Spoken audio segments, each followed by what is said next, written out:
Seigneur, ta parole est grande, elle demeure à jamais. Ta parole est infaillible, rien ne peut la supprimer. Bienvenue, chers spectateurs, je vous souhaite la bienvenue, ainsi qu'à tous nos chers spectateurs partout dans le monde, à un nouvel épisode de notre programme quotidien d'études bibliques, toute la Bible. Nous étudions toujours le livre d'Ésaïe, le premier livre des grands prophètes de l'Ancien Testament. Nous sommes arrivés au chapitre 62. C'est peut-être la première fois que vous regardez notre émission et souhaitez explorer les épisodes précédents. Concernant tous les livres étudiés précédemment, vous pouvez les retrouver en ligne sur notre site web toutelabible.net. Vous pouvez visiter le site, regarder les épisodes, les télécharger sur votre appareil pour constituer votre propre bibliothèque. L'essentiel est de lire et d'étudier la Bible. Permettez-moi d'abord d'accueillir mon invité, le serviteur du Seigneur qui est avec nous en studio, Frère Youssef Riyad. Bienvenue, Frère Youssef. Merci beaucoup, frère. Nous souhaitons également la bienvenue à nos invités. Bienvenue à tous. Nous allons commencer notre étude dans quelques instants, alors restez avec nous.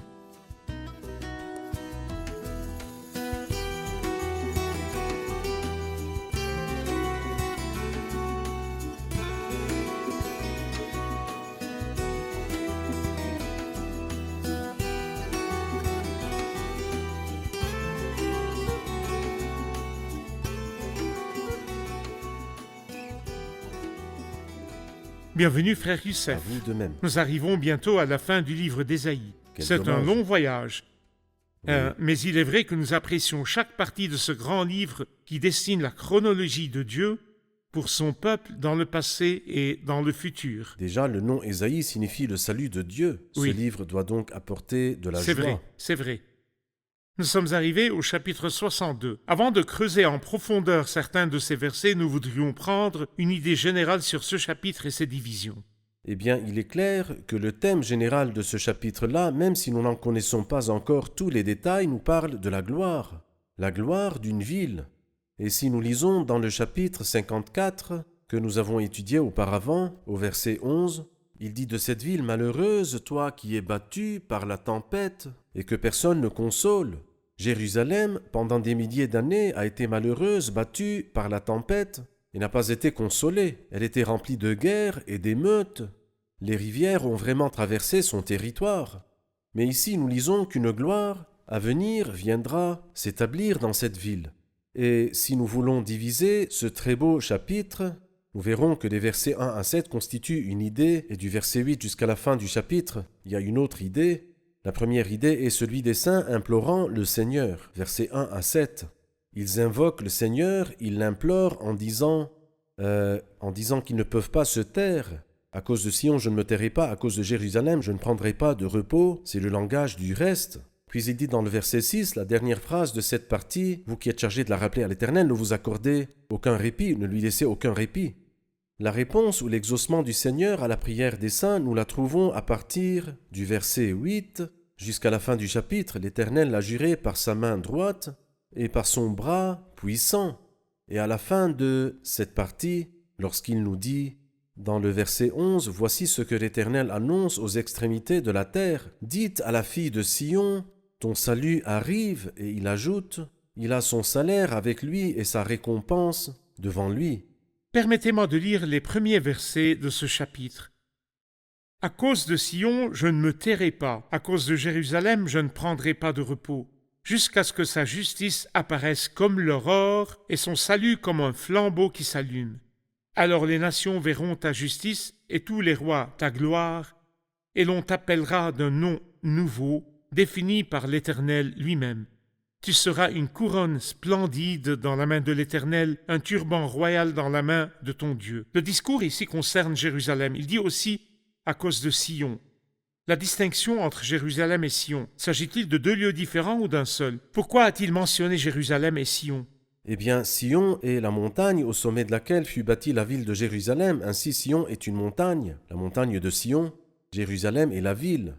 Mais ces deux termes sont souvent utilisés d'une manière interchangeable, Sion ou Jérusalem, parce que les deux se réfèrent à la même chose, cependant de deux angles différents. Et j'aimerais dire que ces versets nous montrent combien Dieu aime Jérusalem. Et moi je dis en effet, il l'aime beaucoup. Nous nous souvenons que l'une des 3 fois où nous lisons que le Christ a pleuré, Il a pleuré pour son bien-aimé Lazare. Oui.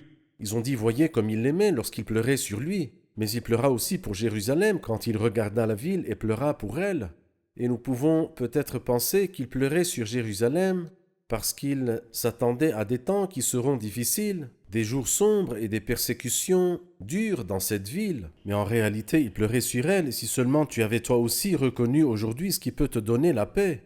Des jours viendront pour toi où tes ennemis t'entoureront d'ouvrages fortifiés. Ils te détruiront, toi et tes enfants au milieu de toi. Le Christ, à ce moment-là, fondit en larmes en voyant la ville, parce qu'il l'aimait.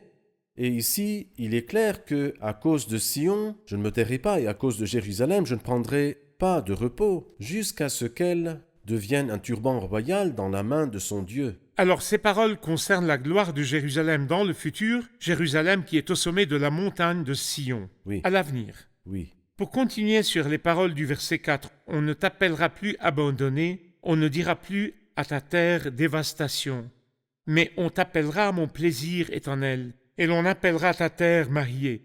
Car l'Éternel prend plaisir en toi, et ta terre aura un mari.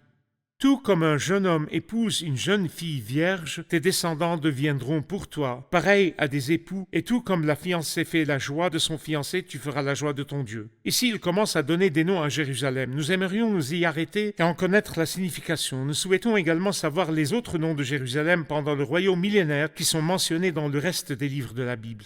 Alors ici, quand il dit dans le verset 4, « On t'appellera mon plaisir est en elle », ici nous voyons combien elle est la joie du Seigneur. Le Seigneur se réjouira en Jérusalem. Et parmi les noms mentionnés dans le chapitre 60, il dit ceci dans le verset 14, il dit « Ils t'appelleront ville de l'Éternel ». Et puis Sion du Saint d'Israël, c'est un nom parmi d'autres. Et ici, nous lisons « Mon plaisir est en elle ». Si l'on se reporte à Jérémie 3, on peut lire que la ville s'appelle « Trône de l'Éternel ». Oui. Et puis dans Jérémie, le chapitre 23 et le chapitre 33 nous disent qu'elle s'appelle « l'Éternel, notre justice ». Oui.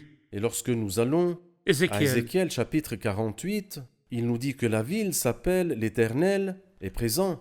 Et lorsque nous allons au livre de Zacharie, au chapitre 8, elle s'appelle la ville de la vérité. Et dans le Nouveau Testament et dans le psaume 48, elle est nommée la ville du grand roi. Oui. Voici quelques-uns des noms de cette ville qui nous indiquent à quel point Dieu valorise cette ville. Il l'a choisie d'un choix terrestre. Bien sûr, nous-mêmes, nous avons des gloires qui sont célestes. Nous sommes la Jérusalem d'en haut, la Jérusalem céleste. Et bien sûr, si la Jérusalem terrestre est si glorieuse, vous pouvez imaginer ce que sera la Jérusalem céleste, qui a été décrite en détail dans l'Apocalypse chapitre 21 à partir du verset 9. Vous avez mentionné 7 noms liés à la ville de Jérusalem au temps du règne millénaire, mais le verset qui dit « Et l'on appellera ta terre mariée » m'a beaucoup attiré, car l'Éternel prend plaisir en toi. Enfin, il y aura une union entre le Seigneur et cette terre Dieu. aujourd'hui abandonnée. Oui, Verset 6, « Sur tes murs, Jérusalem, j'ai placé des gardes qui ne resteront jamais silencieux, de jour comme de nuit. Vous qui êtes chargés de la rappeler à l'Éternel, ne vous accordez aucun répit, ne lui laissez aucun répit, jusqu'à ce qu'il établisse Jérusalem et fasse d'elle un sujet de louange sur la terre. » Frère Youssef, qui sont les gardes sur les murs de Jérusalem? c'est une bonne question. Cependant, avant d'y répondre, j'aimerais m'arrêter un peu au verset 5 qui dit « Tout comme la Allez-y. fiancée fait la joie de son fiancé, tu feras la joie de ton Dieu. » Beaucoup de gens ne peuvent pas comprendre la relation intime et étroite qui existe entre le Seigneur et les croyants. Que dit le Seigneur? Il n'existe aucune relation plus forte que celle-ci. Si nous revenons à Genèse chapitre 2, c'est pourquoi l'homme quittera son père et sa mère et s'attachera à sa femme, et ensuite il ajoute « Ils ne feront qu'un ». Ici, il dit que comme le fiancé se réjouit de la fiancée, ainsi le Seigneur, ton Dieu, se réjouira de toi. La relation entre le Seigneur et son peuple est une relation conjugale. Pourquoi une relation conjugale? Eh bien, pour au moins 3 raisons. La première étant qu'il s'agit d'une relation d'amour. Il n'y a rien de plus intime que cela, au point que Salomon a dit dans les Proverbes « La trace de l'homme chez la jeune fille, je n'arrive pas à la comprendre. » Cet amour que Dieu met dans le cœur d'un homme à une femme. Comment l'expliquer? De quelle façon? Tu ne peux ni l'expliquer ni le comprendre. C'est un mystère, si je puis dire, que le Créateur a placé dans sa création et qui fait référence à une chose plus grande, qui est l'amour du Seigneur à son peuple, C'est vrai. n'est pas seulement une relation amoureuse, mais aussi une relation permanente, car le mariage n'est pas une passion dans laquelle je me satisfais et je néglige mon partenaire. C'est une relation éternelle, il s'attachera à sa femme et ils ne feront qu'un seul corps. La relation de Dieu avec son peuple est une relation continue et permanente.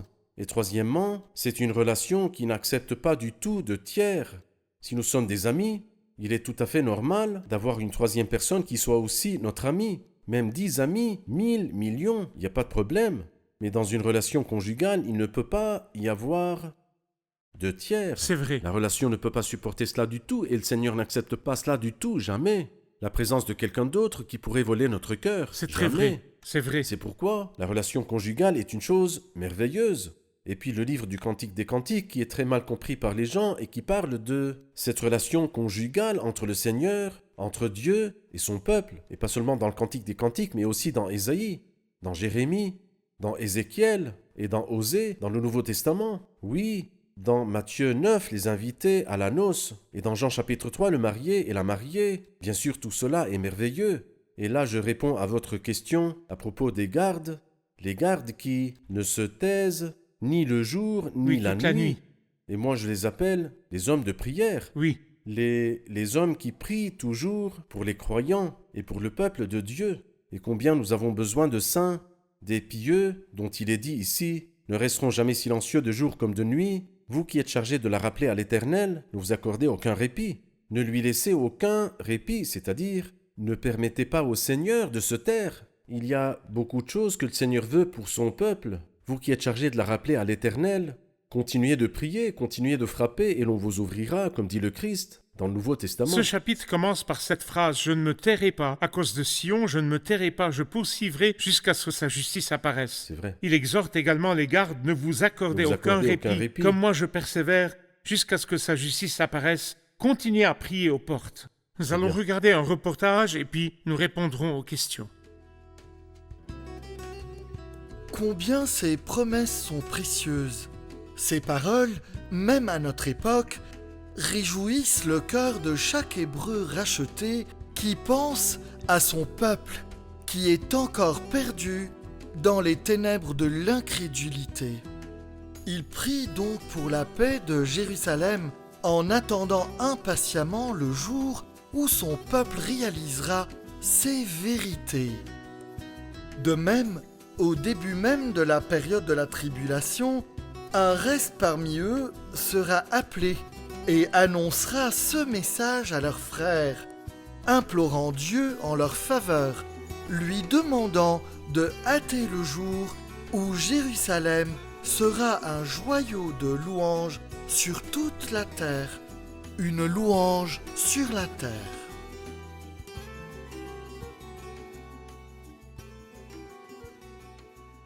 Et le verset 8 qui dit « L'Éternel l'a juré par sa main droite ». Comment le Seigneur jure alors qu'il nous l'interdit? D'accord, la question de Michael sur le serment au verset 8, l'Éternel l'a juré par sa main droite. Qu'en pensez-vous du fait de jurer, Frère Youssef? Oui, dans le sermon sur la montagne, lorsque le Seigneur a dit que votre parole soit oui pour oui, non pour non, il faisait référence à nos dialogues entre nous. C'est-à-dire, lorsque je vous parle, je n'ai pas besoin de prouver ce que je dis par un serment pour que vous croyiez ce que je vous dis. Mais ce que le Seigneur veut dire, c'est que je dois toujours dire la vérité, même sans C'est serment. vrai.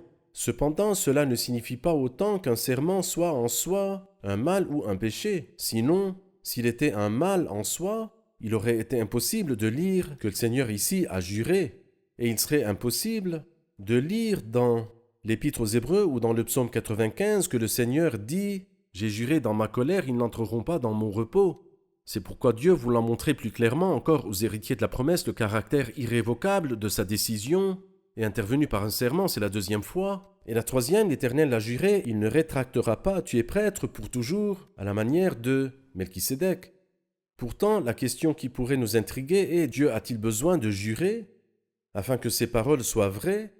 Nous y trouvons la réponse dans Hébreux 6, voulant montrer plus clairement encore aux héritiers de la promesse. Ce n'est pas que lorsque Dieu jure, je veux dire, que ses paroles deviennent plus vraies ou plus honnêtes. Cependant, son serment nous rend Cela nous rend plus confiants. beaucoup plus confiants. C'est-à-dire, c'est nous qui avons besoin d'être rassurés. C'est-à-dire que lorsque Dieu parle et qu'il jure, il assure que ce qu'il dit est certain et complètement immuable. Remarquez par exemple que lorsqu'il a établi le sacerdoce d'Aaron, il n'y avait pas de serment. Alors c'était simplement qu'après un certain temps, le Seigneur avait l'intention de mettre fin au sacerdoce d'Aaron. Il en fut ainsi. Cependant, quand il a désigné le Christ, selon l'ordre de Melchisédek, il dit l'Éternel l'a juré, et il ne se rétractera pas, tu es prêtre pour toujours. Alors quand le Seigneur jure, cela signifie qu'il confirme ses paroles pour toujours. Et c'est ce qui me donne à moi beaucoup d'assurance. Cependant, le serment ne rend pas les paroles de Dieu plus vraies. C'est pourquoi ici il jure par sa main droite et par son bras puissant. C'est vrai. Quel est le sens de son serment? Je ne donnerai plus ton blé comme nourriture à tes ennemis. Oui. Il n'y aura plus d'ennemis pour ennuyer cette nation pendant le royaume millénaire, car ils seront sous le règne du Messie. C'est comme s'il voulait dire qu'une telle occasion s'est répétée plusieurs fois au cours des années. Nous pouvons le lire dans les Juges lorsque les Madianites ont humilié le peuple. Le peuple semait des cultures et les Madianites brûlaient et détruisaient le blé. C'était juste pour irriter le peuple. Ce n'est pas qu'ils le volaient, peut-être afin d'en manger. Non, ils le détruisaient. Parfait. Harcèlement. Très bien. Frère Youssef, allons au verset 11. Voici ce que l'Éternel annonce aux extrémités de la terre. Dites à la fille de Sion, ton salut arrive, il a son salaire avec lui et sa récompense est devant lui. Le Seigneur vient en sauveur, sa récompense et son œuvre l'accompagnent. Que voyez-vous dans tout cela? Eh bien, dans tout cela, je vois un très grand réconfort pour eux et pour nous, parce qu'il viendra à eux, mais d'abord, il viendra à nous. Lorsque nous avons étudié ce très beau chapitre dans lequel il nous dit qui sont ces hommes qui volent comme un nuage, comme des colombes vers leur pigeonnier. Chapitre 60, verset 8. Je me suis aussi rappelé qu'un jour qui viendra bientôt, nous ne volerons pas comme des nuages ou des colombes, mais les nuées viendront et nous emmèneront non pas chez nous, mais à la maison de notre Père. C'est très bientôt. Quelle nouvelle réconfortante! Le Seigneur vient. Je ne crois pas qu'il existe d'autres bonnes nouvelles qu'un croyant pourrait entendre et qui soient plus fortes que « le Seigneur vient ». Et en fait, c'était le salut des premiers croyants. Lorsqu'ils se saluaient, ils se disaient « Maranatha, le Seigneur vient ». Et moi, de tout cœur, je souhaite que nous retrouvions cette belle salutation. Le Seigneur vient. Ici, par rapport à Sion et à Jérusalem, il viendra chez eux. Vrai. Et il les appelle « Ton salut arrive ». Il vient les sauver. Et en effet, ils seront humiliés, troublés et confus et angoissés. Mais le Sauveur viendra pour eux, et nous l'attendons aussi, d'où nous attendons aussi comme Sauveur le Seigneur Jésus-Christ. Le Seigneur Jésus-Christ, il transformera notre corps de misère pour le rendre conforme à son corps glorieux. Bien sûr, lorsqu'il dit « ton salut arrive », il fait référence au Seigneur de l'Ancien Testament. Le Christ dit également, à la fin de l'Apocalypse, « Voici, je viens bientôt, et j'apporte avec moi ma récompense. » Ici, il dit que le Sauveur viendra avec la récompense et le jugement. Qu'est-ce que cela nous apprend sur le caractère du Christ? Il est Jéhovah, c'est lui qui sait rendre à chacun selon ses œuvres. Il me connaît, il vous connaît. Il sait ce que vous faites et pourquoi vous le faites. C'est-à-dire, je peux à peine savoir ce que tu fais, mais j'ignore pourquoi tu le fais. Et c'est pourquoi je n'ai aucun droit de juger tes motivations, mais Dieu connaît ce que je fais et pourquoi je le fais. Par exemple, certains donnent aux pauvres. Ils donnent de l'aumône, et c'est une bonne chose, mais Dieu nous dit que cela peut ne pas être bon. Celui qui donne en soufflant dans la trompette recherche l'orgueil et la gloire personnelle, et c'est un mal. Par contre, celui qui donne, pour la gloire de Dieu, pour aider les pauvres et les nécessiteux, qui peut distinguer entre l'un et l'autre? Moi, je ne peux pas le faire. Mais celui qui peut distinguer est celui qui dit « Je viens bientôt et j'apporte avec moi ma récompense ». C'est vrai. Nous savons, comme la Bible nous le dit, et même en dehors de la Bible, dans certaines cultures, que celui qui jugera le monde au dernier jour est le Christ. Le Christ jugera le monde. Absolument. La Bible dit que le Père ne jugera personne, mais qu'il a remis tout jugement au Fils. Selon les critères du jugement, celui qui juge doit être celui qui connaît les secrets des gens, les secrets de leur cœur et ce qu'ils pensent dans le fond de leur cœur. C'est vrai. Alors qui est le Christ, frère Youssef? Le Christ est Dieu. Celui qui sûr. croit que le Christ jugera les hommes et qui refuse de croire que le Christ est Dieu est en grand danger. Alors, il y a un problème, il se contredit. C'est vrai. celui qui jugera les hommes et leur cœur est omniscient. Oui, Puisque le Christ jugera les hommes, il est omniscient. Personne Bien n'est omniscient sauf Dieu. Dieu. Frère Youssef, permettez-nous de prendre une question de nos invités. Au verset 10, franchissez, franchissez les portes, dégagez le chemin du peuple, préparez, préparez la route, enlevez les pierres, dressez un étendard vers les peuples. À qui s'adresse cette invitation? Qu'apprenons-nous de cette invitation au verset 10? eh bien, le Seigneur veut ouvrir la voie vers lui-même en la rendant facile et simple. Et c'est pourquoi il dit « enlevez les pierres », c'est-à-dire s'il y a des pierres sur le chemin, enlevez-les. Peut-être que moi-même je place ces pierres devant des gens simples qui veulent venir au Seigneur, mais malheureusement, ils trébuchent dans ces pierres. Dresser un étendard vers les peuples, que le chemin soit connu et évident.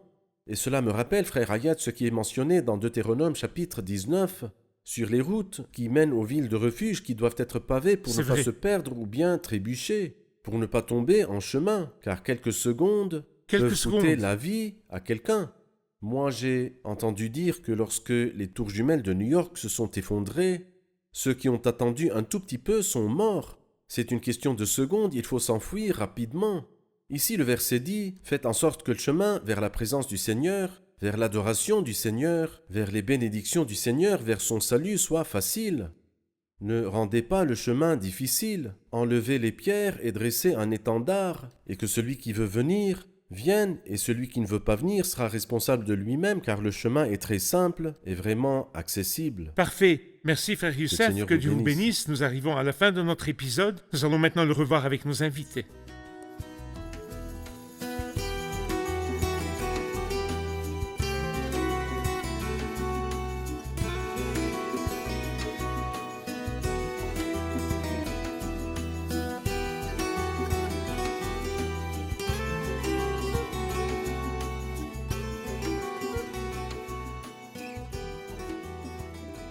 Nous avons appris qu'au chapitre 62, il y a certains noms par lesquels Jérusalem sera appelée dans le royaume millénaire. Mais d'autres passages de la Bible nous révèlent les autres noms de Jérusalem durant le royaume millénaire. Quelqu'un pourrait-il nous les rappeler? Dans Ésaïe 62, il est appelé « Mon plaisir éternel », ce qui veut dire « la joie de Dieu ». Ésaïe 60 l'appelle « la ville du Seigneur ». Jérémie 3 l'appelle « le trône du Seigneur ». Jérémie 23 et 33 l'appellent l'Éternel notre justice, tandis qu'Ézéchiel 48 l'appelle le Seigneur est là. Zacharie l'appelle la ville de la vérité. Le psaume 48 la nomme la ville du grand roi. Très bien. Passons en revue l'une d'entre elles. Que signifie mon plaisir éternel? Elle est ma joie. Elle est ma joie. Merci. Le Seigneur compare sa relation avec la nation qui revient à lui à la relation entre un époux et son épouse au verset 5. Tout comme un jeune homme épouse une jeune fille vierge, tes descendants deviendront pour toi pareils à des époux, et tout comme la fiancée fait la joie de son fiancé, tu feras la joie de ton Dieu. Pourquoi le Seigneur a-t-il voulu comparer sa relation avec son peuple à une relation conjugale? Frère Youssef a en fait souligné 3 points. Il a dit que la relation entre Dieu et son peuple est une relation d'amour. Il a aussi dit que cette relation est durable et permanente. Et enfin, une relation qui ne tolère pas et n'accepte pas la présence d'un tiers. Parfait, merci. Frère Youssef? Très bien. Parfait. Verset 8, l'Éternel l'a juré par sa main droite et par son bras puissant, je ne donnerai plus ton blé comme nourriture à tes ennemis. Pourquoi le Seigneur avait-il l'intention de jurer par sa main droite, par son bras, pour parler de ses desseins concernant son peuple dans le futur? Ici, lorsque le Seigneur jure, il veut dire que ce qu'il dit durera pour toujours. Mais d'autres fois, lorsqu'il ne jure pas, comme la fois où il a parlé du sacerdoce d'Aaron, il n'a pas juré car ce sacerdoce n'allait pas durer. Il a même pris fin après un certain temps. Mais le Mais sacerdoce, quand le selon Seigneur- l'ordre de Melchisédek, Il a juré que ce sacerdoce durerait pour toujours. il y a un serment qui durera. Parfait. Frère Youssef? Parfait. Merci, que Dieu vous bénisse. Merci, Frère Youssef. Que le Seigneur vous bénisse. Chers spectateurs, les paroles du verset 6 du chapitre 62 dit « Sur tes murs, Jérusalem, j'ai placé des gardes qui ne resteront jamais silencieux de jour comme de nuit. Vous qui êtes Chargé de la rappeler à l'Éternel, ne vous accordez aucun répit, ne lui laissez aucun répit, jusqu'à ce qu'il rétablisse Jérusalem et fasse d'elle un sujet de louange sur la terre. Certes, le Seigneur répondra aux prières. Prophétiquement, il répondra à cette ville Jérusalem. Actuellement, il répondra à nos prières. Les prières mobilisent le bras de Dieu. Ils accomplissent des miracles. Je vous retrouve dans le prochain épisode. Que le Seigneur soit avec vous.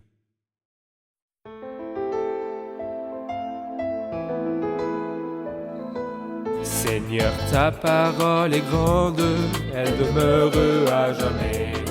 Ta parole est infaillible, rien ne peut la supprimer.